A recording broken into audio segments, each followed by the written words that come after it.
Hello ಸ್ನೇಹಿತರೆ, ನಮಸ್ತೆ. ಈ ದಿನ ನಾವು ಒಂದು ಬಾಳೆ ದಿಂಡಿನ ಪಲ್ಯ ಮಾಡೋದಕ್ಕೆ ರೆಡಿ ಆಗ್ತಾಯಿದ್ದೀವಿ. ಹೇಗೆ ಮಾಡೋದು ಅಂತ ಈಗ ನಾನು ನಿಮಗೆಲ್ಲ ತೋರಿಸ್ಕೊಡ್ತೀನಿ. ನಾನು ಆಲ್ರೆಡಿ ಇದನ್ನು ತೊಳೆದು ಇಟ್ಕೊಂಡಿದ್ದೀನಿ. ಆನಂತರ ಅದನ್ನು ಚೆನ್ನಾಗಿ ಹಿಂಡಿ ಮತ್ತೆ ಇಟ್ಕೊಂಡು ಅದಕ್ಕೊಂದು ಈರುಳ್ಳಿ, ಹಸಿಮೆಣಸಿನ್ಕಾಯಿ, ಒಣಮೆಣಸಿನ್ಕಾಯಿ, ಕರಿಬೇವು ಇದನ್ನೆಲ್ಲ ಒಗ್ಗರಣೆಗೆ ಹಾಕಬೇಕು. ಈಗ ಬಾಣಲಿ ಇಟ್ಟು ಒಂದು ಎಣ್ಣೆನ ಹಾಕಬೇಕು. ಎಣ್ಣೆ ನಿಮಗಿಷ್ಟ ಬಂದಷ್ಟು, ಅದು ಸ್ವಲ್ಪ ಕಡಿಮೆ ಹಾಕಿದ್ರೇ ಒಳ್ಳೆಯದು. ಎಣ್ಣೆ ಆರೋಗ್ಯಕ್ಕೆ ಒಳ್ಳೆಯದಲ್ವ. ಹಾಗಾಗಿ ಈಗ ಒಂದು ಸ್ವಲ್ಪ ಸಾಸಿವೆ, ಅದು ಸಿಡಿ ಅಂದಮೇಲೆ ಚಿಟಪಟ ಅನ್ನಬೇಕು ಸಾಸಿವೆ. ಆಮೇಲೆ ಕಡಲೆಬೇಳೆ ಸ್ವಲ್ಪ ಹಾಕಿ, ತುಂಬ ಒಳ್ಳೆಯದಿದು ಬಾಳೆಕಾಯಿ ದಿಂಡಿನ ಪಲ್ಯ. ಮತ್ತು ಸ್ವಲ್ಪ ಅದು ಕೆಂಪಾಗುವಂಗೆ ಕಡಲೆಬೇಳೆನ ಸ್ವಲ್ಪ ಎಣ್ಣೆಯಲ್ಲಿ ಕರಿಬೇಕು. ಹಾಗೆಯೇ ಬಾಳೆ ದಿಂಡಿನ ಪಲ್ಯ ಭಾಳ ಒಳ್ಳೆಯದು. ಈಗ ಈರುಳ್ಳಿ ಹಾಕ್ತಾಯಿದ್ದೀನಿ ನಾನು.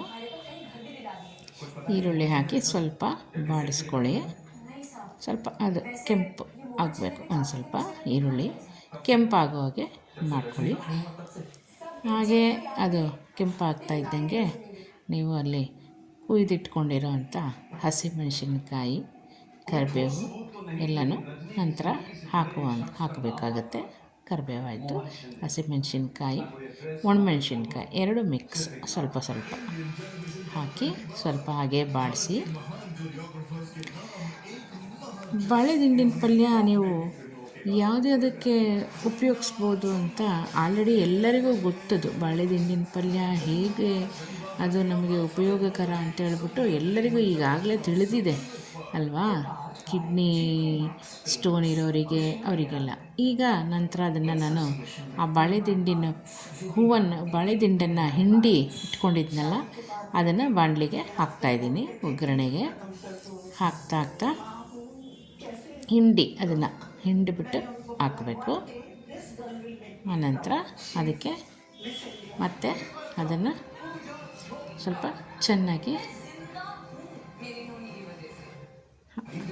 ಆಯಿತು. ಈಗ ಬಾಡಿಸ್ಬೇಕೀಗ ಸ್ವಲ್ಪ ಈರುಳ್ಳಿ, ಹಸಿಮೆಣಸಿನ್ಕಾಯಿ, ಕಡಲೆಬೇಳೆ, ಸಾಸಿವೆ, ಕರಿಬೇವೆಲ್ಲ ಹಾಕಿದ್ವಲ್ಲ ಅದಕ್ಕೆ ಹಾಕಿ ನಂತರ ಹಾಗೇ ತಿರುಗಿಸ್ತಾಯಿರಿ. ಸ್ವಲ್ಪ ಬೇಯೋವರೆಗೂ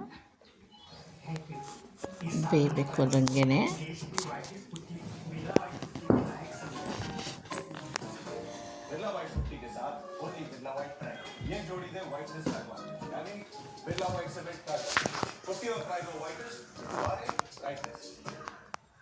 ಬೇಯ್ತಾ ಇದೆ. ಈಗ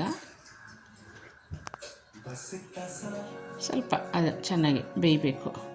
ಬಾಳೆ ದಿಂಡಲ್ವ ಅದು, ಹಾಗಾಗಿ ಸ್ವಲ್ಪ ಬೇಯಿಸಬೇಕು.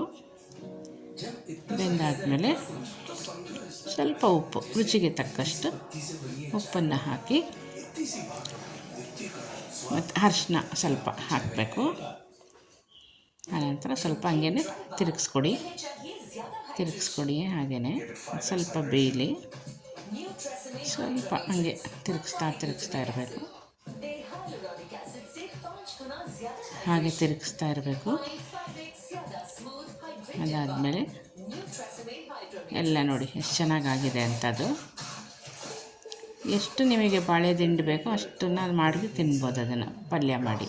Thank you very much.